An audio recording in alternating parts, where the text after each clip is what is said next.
श्री वसंतराव चव्हाण यांच्या निधनाची वार्ता अतिशय दुःखद आहे आणि तेवढीच धक्कादायकही आहे.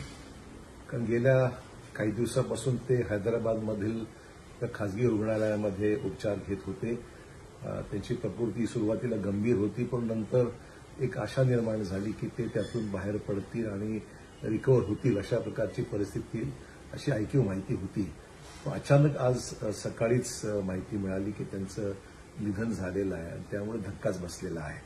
वसंतराव चव्हाण आमचे जुने सहकारी राहिलेले आहेत.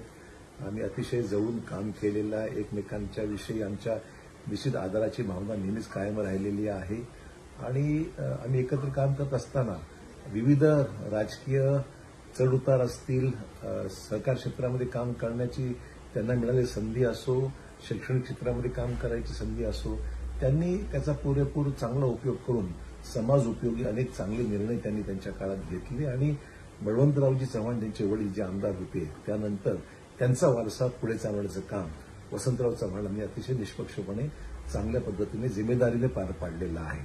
आणि अशा प्रकारचा हा सहकारी हा आमच्यातून जाणं ही निश्चितच आम्हा सर्वांना अतिशय दुःख देणारी, वेदना देणारी आणि एक आपला जवळचा कौटुंबिक सदस्य गेल्याची भावना आम्हा सर्वांच्या मनामध्ये आज आहे. त्यामुळे त्यांचं जाणं हे निश्चितच खटकणारं आहे. त्यांचं जाणं आम्हाला अतिशय दुःख देणारी अशी ही